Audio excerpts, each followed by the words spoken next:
साथियों जय हिंद। साथियों UP triple S C PET exam 2023 के लिए आज हम लोग देखेंगे जो अंकित भाटी सर की बुक है प्रैक्टिस सेट मार्केट में आई हुई है, उसका मॉडल पेपर नंबर 7। ध्यान रखिएगा, इससे पहले हमने अंकित भाटी सर के मॉडल पेपर 6 करा दिए हैं। अगर आप लोग सभी प्रैक्टिस सेट को देखना चाहते हैं तो लिंक इसी क्लास के नीचे डिस्क्रिप्शन बॉक्स में आपको मिल जाएगी। आप लोग जब डिस्क्रिप्शन बॉक्स में जाएंगे इसी क्लास के नीचे तो इन 6 प्रैक्टिस सेट की लिंक मिल जाएगी। घटना चक्र का भी मैंने प्रैक्टिस कराना स्टार्ट किया कर दिया है। ध्यान रखिएगा, सुबह के टाइम में अंकित भाटी सर की बुक से प्रैक्टिस सेट करा रहा हूं और शाम को साथियों में घटना चक्र का प्रैक्टिस सेट करा रहा हूं। तो आप लोग जरूर चैनल से जुड़िएगा और चैनल पर नए हो तो सब्सक्राइब जरूर कर लें ताकि क्लासों का नोटिफिकेशन आपको सही समय पर मिल सके। प्लीज आप लोग चैनल को सब्सक्राइब करके जरूर रखें और बेल आइकन प्रेस करके जरूर रखें ताकि क्लासों का नोटिफिकेशन आपको सबसे पहले मिले। आइए आज की क्लास का आगाज करते हैं। पहला प्रश्न ए रहा आपकी स्क्रीन पर, निम्नलिखित में से किस स्थान पर हड़प्पा सभ्यता की पहली खगोलीय वेधशाला पाई गई? तो ध्यान रखिएगा, जो पहली खगोलीय वेधशाला पाई गई थी हड़प्पा सभ्यता की, यह साथियों धौलावीरा गुजरात में पाई गई थी। ऑप्शन बी पर हम लोग जाएंगे, जिसका भी ऑप्शन बी आ रहा है वह एकदम करेक्ट आंसर है। ठीक है, आइए दूसरा प्रश्न देखिए साथियों।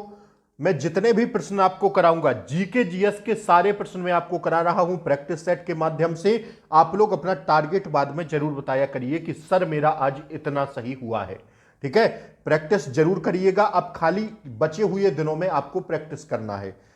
कैवल्य किस धर्म से संबंधित था? जो कैवल्य था साथियों, कैवल्य का मतलब होता है संपूर्ण ज्ञान। क्या होता है? संपूर्ण ज्ञान कैवल्य का मतलब होता है। कैवल्य किस धर्म से संबंधित था? तो साथियों जैन धर्म से था। ठीक है, ऑप्शन बी इसका सही आंसर है। आइए तीसरा प्रश्न देखिएगा, उस राज्य का नाम बताइए जो चंद्रगुप्त प्रथम को लिच्छवियों से दहेज में मिला था। आपको बताना है उस राज्य का नाम आपसे पूछा जा रहा है जो जिस राज्य को चंद्रगुप्त प्रथम को लिच्छवियों से किसमें दहेज में मिला था। तो भैया इसका राइट आंसर हो जाएगा ऑप्शन डी पाटलिपुत्र को। ठीक है, आइए उस भारतीय राज्य की पहचान करें जिसे महाकाव्य के प्राग्योतिष के रूप में जाना जाता है। उस भारतीय राज्य की पहचान करें जिसे महाकाव्य के प्राग्ज्योतिष के नाम के रूप में जाना जाता है। तो इसका दोस्तों राइट आंसर हो जाएगा ऑप्शन सी, असम को जाना जाता है। ठीक है, अगला प्रश्न देखिए, मैं आपको गोली की तरह रिवीजन करा रहा हूं, बस आप लोग थोड़ा सपोर्ट कीजिए। क्लास को लाइक कर दीजिए फटाफट और शेयर कर दीजिए, सभी उन तक पहुंचा दीजिए जो अंकित भाटी सर का प्रैक्टिस करना चाहते हैं और घटना चक्र से प्रैक्टिस करना चाहते हैं, उन सभी भाइयों तक यह क्लास पहुंचा दें। ठीक है, आइए हौज सुल्तानी जलाशय का निर्माण किस सुल्तान ने करवाया था? हौज ए सुल्तानी जलाशय का निर्माण किस सुल्तान ने करवाया था? तो इसका राइट आंसर हो जाएगा इल्तुतमिश ने। ठीक है, आइए संथाल विद्रोह किस वर्ष हुआ था? जो संथाल विद्रोह है ये दोस्तों हुआ था 1855-56 के बीच। आइए अगला प्रश्न देखिएगा, भारत में बजट व्यवस्था का आरंभ किस वायसराय के काल में हुआ था? भारत में बजट व्यवस्था का आरंभ किस वायसराय के काल में हुआ था? तो इसका दोस्तों राइट आंसर हो जाएगा कैनिंग के काल में। किसके? कैनिंग के काल में हुआ था, लॉर्ड कैनिंग के। आइए अगला प्रश्न देखिएगा, महात्मा गांधी दक्षिण अफ्रीका से भारत 9 जनवरी 2015 को कितने वर्षों के बाद लौटे थे? समझ में आ रहा है ना कि महात्मा गांधी जी जो थे दक्षिण अफ्रीका से भारत 9 जनवरी 2015 को लौटे थे। अब आपसे पूछा जा रहा है कितने वर्षों के बाद लौटे थे? तो दोस्तों 21 वर्षों के बाद लौटे थे। ठीक है, आइए अगला प्रश्न देखिएगा, फटाफट देखिएगा। अगला प्रश्न देखिएगा, पूछा जा रहा है शांतिपूर्ण प्रतिरोध सत्याग्रह का सिद्धांत किसने प्रतिपादित किया था? शांतिपूर्ण प्रतिरोध सत्याग्रह का सिद्धांत किसने प्रतिपादित किया था?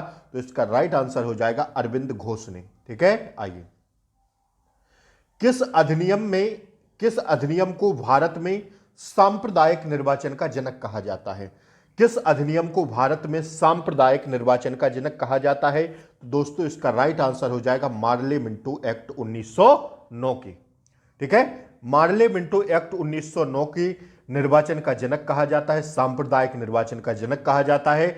UP triple S C PET के हिसाब से अति महत्वपूर्ण प्रश्न है, स्टार लगा के छाप लेना। ठीक है, आइए देखिए भारत के किस शहर को पूर्व का एथेंस के रूप में जाना जाता है? भारत के किस शहर को पूर्व का एथेंस के रूप में जाना जाता है? तो दोस्तों यह जाना जाता है ऑप्शन सी, मदुरै। मदुरै को, ठीक है, किसको? मदुरै को। ऑप्शन सी पर जाएंगे हम लोग। आइए अगला प्रश्न देखिएगा। हमारी सौर प्रणाली में सूर्य से पांचवा ग्रह है कौन सा? हमारी सौर प्रणाली जो है इसमें सूर्य से पांचवा ग्रह कौन सा है? तो इसका राइट आंसर हो जाएगा दोस्तों ऑप्शन बी, बृहस्पति ग्रह। ठीक है, आइए अगला प्रश्न देखिएगा।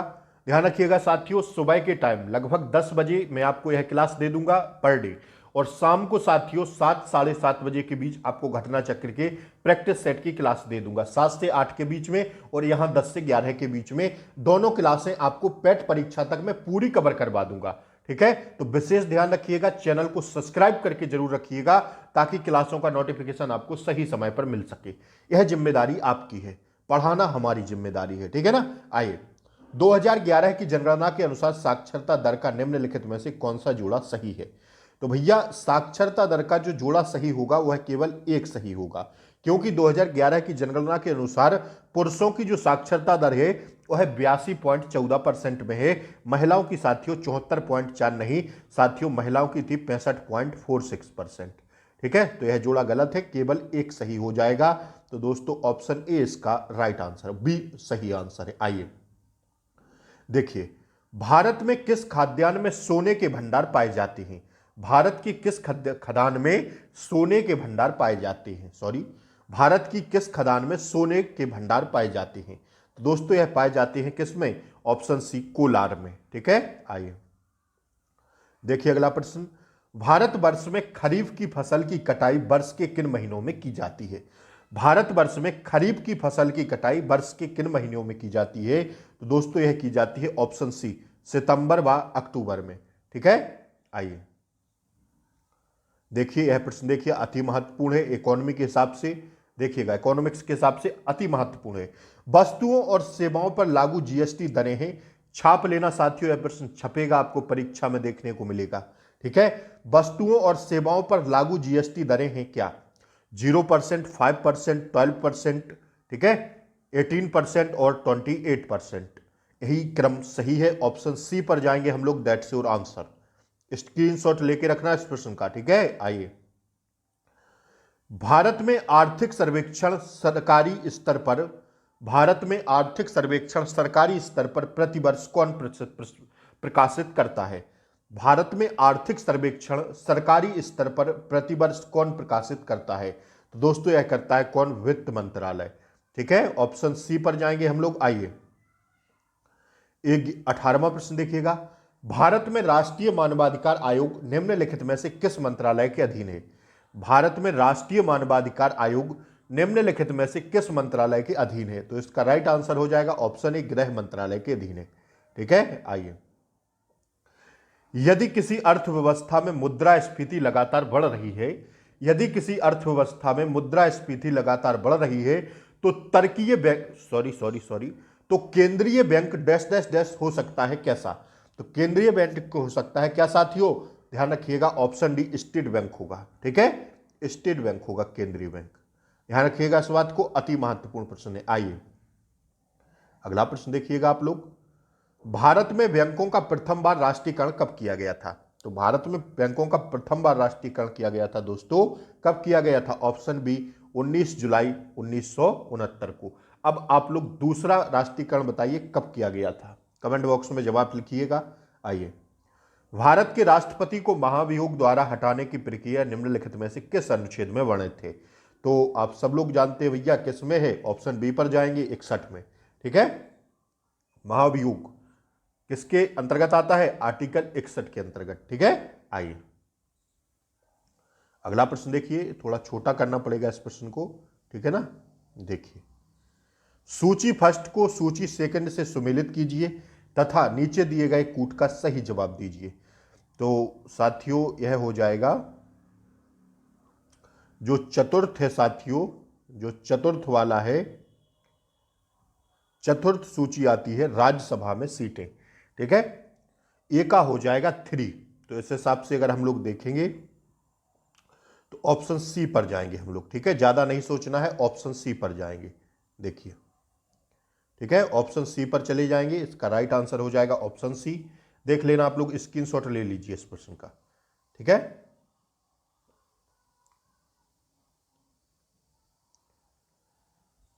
यह है साथियों चतुर्थ, षष्ठ, अष्टम और नवम अनुसूचियां दी गई हैं, आपको मिलान करना है सूची सेकंड से।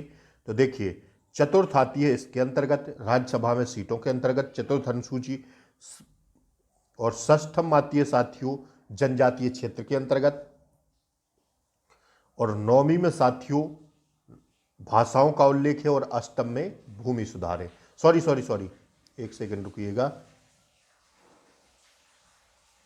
अष्टम में भाषाओं का उल्लेख है, ठीक है, 8वीं अनुसूची के अंतर्गत भाषाएं आती हैं हमारे देश की, और 9वीं में भूमि सुधार है। ठीक है, यह अष्टम। ठीक है, ध्यान रखिएगा आप लोग। चतुर्थ किससे है? राज्यसभा में सीटों से, ध्यान रखिएगा। तो इस हिसाब से इसका राइट आंसर हो जाएगा दोस्तों ऑप्शन सी। आइए अगला प्रश्न देखिएगा। संविधान के अंतर्गत पंचायतों में महिलाओं के 1/3 प्रतिनिधित्व की गारंटी कौन सा अनुच्छेद देता है? पंचायतों में 1/3 प्रतिनिधित्व की गारंटी कौन सा अनुच्छेद देता है? तो यह देता है साथियों कौन? ऑप्शन बी पर जाएंगे, अनुच्छेद 243 घ। ठीक है, आइए अगला प्रश्न देखिएगा। निम्नलिखित विवादों में से किस में सर्वोच्च न्यायालय ने प्रस्तावना को भारतीय संविधान की मौलिक संरचना का भाग स्वीकारा था? तो बहुत अच्छा एक वाद आता है, केशवानंद भारतीय बनाम भारत संघ। इसी में क्या कहा गया था कि संविधान प्रस्तावना का भाग है। ठीक है, मौलिक संरचना का भाग है प्रस्तावना। तो यह केस अति महत्वपूर्ण है, एग्जाम के हिसाब से छाप लेना। ऑप्शन डी होगा। आइए अगला प्रश्न देखिएगा। निम्न में से कौन राज्यसभा का सदस्य होते हुए भी लोकसभा की कार्रवाई में भाग ले सकता है? तो वह हो सकता है कौन? ध्यान रखिएगा, ऑप्शन सी, मंत्री जो राज्यसभा का सदस्य हो। ऑप्शन सी इसका सही जवाब हो जाएगा। आइए, दंत विशेषणों द्वारा किस प्रकार के दर्पण का उपयोग दांतों का बड़ा प्रतिबिंब देखने के लिए किया जाता है? तो इसका सही जवाब हो जाएगा ऑप्शन सी, अवतल दर्पण का। ठीक है, आइए अगला प्रश्न देखिएगा।